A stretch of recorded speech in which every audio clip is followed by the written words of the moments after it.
मुर्दाबाद मुर्दाबाद मुर्दाबाद। गौ के हथियारों को गोली मारो सालों को, गौ के हथियारों को गोली मारो सालों को। आवाज दो, हम एक हैं, आवाज दो, हम एक हैं। गौ के हथियारों को गोली मारो सालों को, गौ के हथियारों को गोली मारो सालों को। बीजेपी वेस्ट बंगाल मुर्दाबाद मुर्दाबाद मुर्दाबाद, वेस्ट बंगाल सीएम मुर्दाबाद मुर्दाबाद मुर्दाबाद। आवाज दो, हम एक हैं। देखिए, ये जो कुछ दिन पहले जो सीएम हैं हमारे वेस्ट बंगाल के, उनकी तरफ से बहुत ही निंदाजनक बयान जो आया है, जिससे हमारे पूरे देशवासियों का जो है आहत हुई है, आस्था आहत हुई है। उसके विरोध में आज यहाँ बनी में हमने एक प्रदर्शन रखा है, और ये प्रदर्शन उन लोगों के खिलाफ भी है, उन तमाम लोगों के खिलाफ है और उन पार्टियों के खिलाफ है जो आज तक हमारे हिंदुओं का झंडा उठा के चलते रहे, हमारे हिंदुओं के ठेकेदार बनते रहे। लेकिन और हमेशा नारा उनका रहता है हिंदू खतरे में है। इलेक्शन आने से पहले उनका नारा रहता है हिंदू खतरे में है, लेकिन इलेक्शन खत्म होने के बाद हिंदू खतरे में नहीं रहता।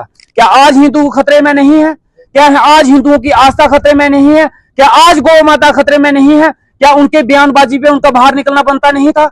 किस लिए वो मौन धारण करके बैठे हुए हैं? किस लिए आज उनके मुंह में दही जम गया है? क्यों आज वो बाहर नहीं निकल रही है? क्या उनकी देशभक्ति और उनके धर्म के लिए उनकी जो आस्था है वो सिर्फ इलेक्शन के लिए है, सिर्फ वोट बैंकों के लिए है? उनकी पार्टी के लोग अगर घिनौना काम करेंगे तो उनकी आस्था खत्म हो जाती है? क्या उनकी पार्टी के लोग जब हमारे देश के लिए और हमारे धर्म के आस्था के खिलाफ जब बयानबाजी करते हैं तब उनका धर्म खतरे में नहीं पड़ता? तब उनका बोलना क्या उचित नहीं रहता? लेकिन ये दोगली पॉलिसी हम नहीं चलने देंगे, ये हम साफ जाहिर कर देने चाहते हैं। और जितने लोग हैं जहां पे आप देखिए, हिंदू भी हैं और मुसलमान भी है, और मैं उन मुसलमान भाइयों का समर्थन करता हूं, हम सभी लोग उनका समर्थन करते हैं जो बढ़ चढ़ के बाहर निकले हैं और जिन्होंने ये बोला है कि गाय को गाय माता का राष्ट्रीय गौ माता का दर्जा दिया जाना चाहिए। मैं उनका समर्थन करता हूं, मैं उनको देशभक्त मानता हूं, मैं उनको मानता हूं कि धर्म के रास्ते पे चलने वाले वो लोग हैं। लेकिन आज वो लोग कहां हैं जो यहाँ पे कुछ दिन पहले यहाँ पे ढोंग रचा रहे थे? मैं ढोंग कहूंगा, जो सनातन के नाम पे एक ढोंग रचाया जा रहा था यहाँ बनी में, और बोल रहे थे कि हम सनातनी हैं, हम झंडा उठाने और डंडा उठाने में शर्म नहीं करते। तो आज शर्म क्यों कर रहे हैं झंडा और डंडा उठाने में? आज क्यों नहीं बाहर निकले? आज क्यों अपने बिल में छुपे बैठे हैं वो लोग? क्या वो बिल से तभी बाहर निकलते हैं जब फसाद करवाने होते हैं हिंदू मुसलमान के नाम पे? तभी बाहर आते हैं जब उनको वोट बैंक चाहिए होता है, तभी उनको हिंदू खतरे में दिखते हैं। आज उनको हिंदू खतरे में नहीं दिखा, और क्या बयानबाजी दे रहे हैं कि 14 साल से ऊपर गाय को काट सकते हैं।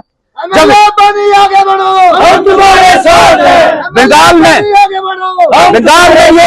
बंगाल में ये लोग बयान देते हैं कि 14 साल से ऊपर गायों को हम काट सकते हैं।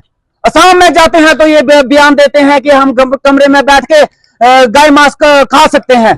ये है इनकी धर्म भक्ति, ये है हिंदू का। और कह रहे हैं कि हम हिंदू राष्ट्र बनाएंगे। जनाब, जो आपकी नीयत है और जिस नीयत से आप चल रहे हो, आप हिंदू राष्ट्र नहीं बनाओगे, आप दंगे फसाद करवाओगे यहाँ पे, आप लड़ाई झगड़ा करवाओगे यहाँ पे। और जो बयान दिया है ये एक सीएम का घटिया बयान है। और अगर ये लोग, और मैं भाजपा को कहना चाहूंगा, अगर आप धर्म के रास्ते पे चलने वाले हैं और सनातन के धर्म पे चलने वाले हैं, निकालिए इसको बाहर, पार्टी से बाहर कीजिए इस आदमी को। इसको अभी सीएम की अपनी पदवी से, अपनी कुर्सी से इस्तीफा देना चाहिए और इसका काला मुंह करके बाहर निकाल देना चाहिए। ऐसे लोगों को हमारा देश बर्दाश्त नहीं करेगा, चाहे वो हिंदू है, मुसलमान है, किसी भी जाति और किसी बरादरी का है। ऐसे लोगों को बख्शा नहीं जाएगा। देशद्रोही ये लोग हैं, मिलिटेंट ये लोग हैं, हमारे देश को डिवाइड करने वाले, तोड़ने वाले ये लोग हैं। अगर ये लोग ऐसा बयान दे सकते हैं तो इनसे हम क्या उम्मीद कर सकते हैं? और याद रखिए, मैं उससे शुमिंदु अधिकारी से पूछना चाहूंगा कि क्या जब आपकी माता वृद्ध हो जाएंगी तो आप उनका क्या करेंगे? कहां छोड़ेंगे उनका? और ये बयान दे रहे हैं, और इनके प्रवक्ता बयान देते हैं कि देसी जो गाय है वो गाय माता है, जो जर्सी है हम उसको गाय माता नहीं मानते, उसको हम काट सकते हैं।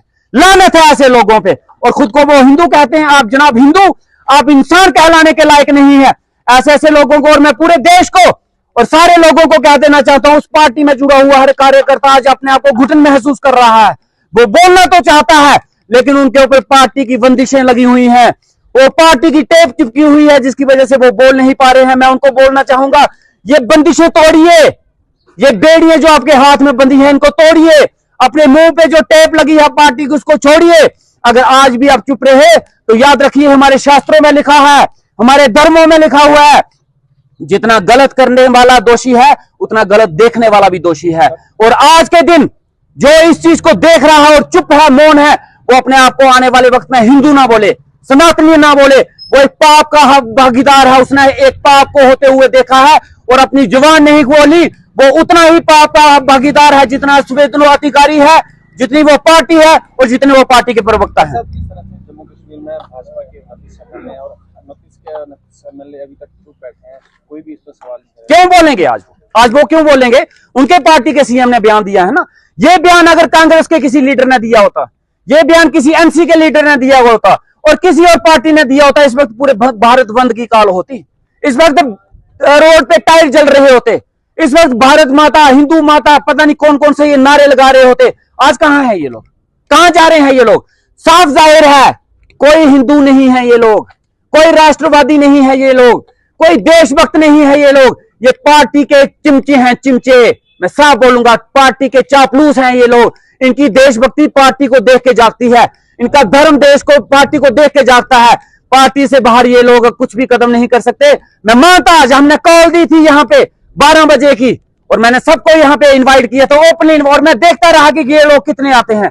बनी के इस पूरे प्रोटेस्ट में एक भी भाजपा का आदमी नहीं आया, एक बंदा नहीं आया। कहां है वो बीजेपी वाले? क्यों नहीं उतर रहे? और जब यही शुभेंदु अधिकारी जीता था, जिसका हमारे बनी से कोई लेना देना नहीं है, शायद भाजपा वालों को बोला जाए कि शुभेंदु अधिकारी का कभी आपने चेहरा भी देखा है?